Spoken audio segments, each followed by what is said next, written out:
Hey, what's going on, y'all? It's Thomas Young, 18 Wheels Maneuvering Skills. This is T Young, 18WMS. And I hope you're doing fine, you and your loved ones. Hope this deal is not too windy, because I love to be outside. So I'm gonna do a lot of videos outside. I'm outside right now in Kansas, of course, for right now. But at any rate, I'm gonna get through it no matter what. I think a lot about drivers because number one, I'm a driver at heart because I drove for almost 10 years, and that's over the road. I drove before that too. But when I see situations where drivers, don't have any money to get home, don't have any money to eat, don't have any money to get, things that they need right then, they go to certain companies expecting advances. Well, the going home part is because for some reason they just can't work for that company and they don't have the money to get home, and in a lot of cases they don't have no one at home to help them get home. All right, it's kind of a sad situation, but I think and this is just my own opinion and my personal advice to anybody: before going into trucking or going to a trucking company, always have some funds, because you never know if a situation is going to come up where you need to go on an emergency or to leave because of whatever, and you have to get back home. And if you can't get back home, then what you going to do? What are you going to do when you need to get away but you can't go anywhere because you don't have no money? What kind of that's tough. That's a tough situation to be in. You get to a company and I'm just talking because this happens a lot. This happens a whole lot. Should it happen? Heck no. You get to a company and you fail your drug test. You test positive. All right, well, of course you can't work for that company. And you ain't got to go home, but you got to get the hell out of there. But you don't have no money. Okay? What you going to do? You can't stay on the company property. And you can't stay in the hotel unless you or someone pays for it. See, so now you got yourself in a bad predicament. Or you maybe you pass your drug test, but you fail something else. Maybe a driving situation, back and road test. How you feel? So it was basically me rushing, but that was the first time I failed, right? Second time I failed really was a week later, right? Whatever, or something from your previous employment.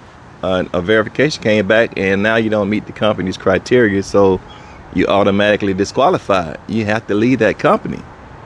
Then what are you going to do if you don't have any money? That's tough. That's a tough situation to be in. I've never been in that position. I don't plan on being in it either.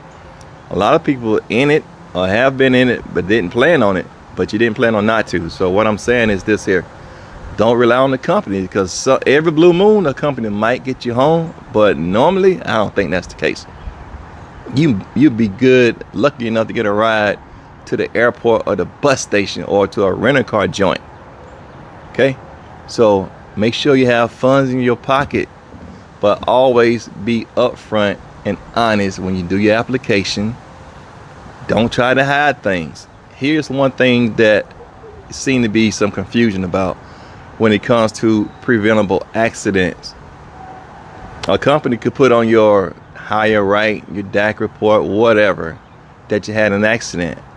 In your mind, you probably say, well, I didn't have an accident because I didn't hit anybody or hit another vehicle. You probably hit a pole or a rock or tore the bumper off, got stuck in the mud, but they might be considering that as a preventable accident. You bent the fairings up on the truck.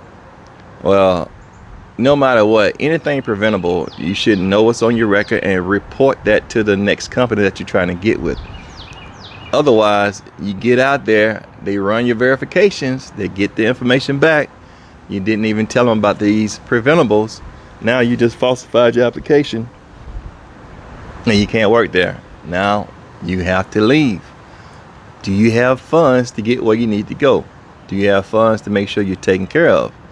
All right, and that's all I want to talk about right now, because I see it a lot, and you get mad as you get real mad, and they's like, hey, you gotta go, and then you're like, how am I going to get home?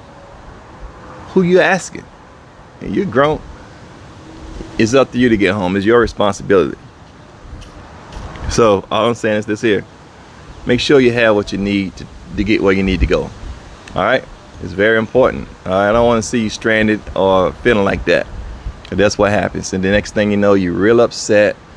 I've seen cases where people got so upset till they just went ballistic. The company end up calling the police, and you're gonna leave anyway. So no need to making it worse. Have your funds to have some type of, I guess, backup plan, just in case, because you never know what anything can happen at any time. All right.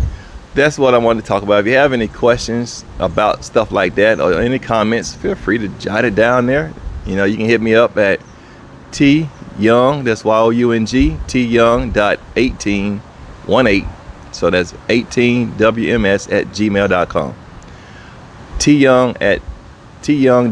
Good Lord, tyoung.18wms@gmail.com. Don't even know my own freaking email address.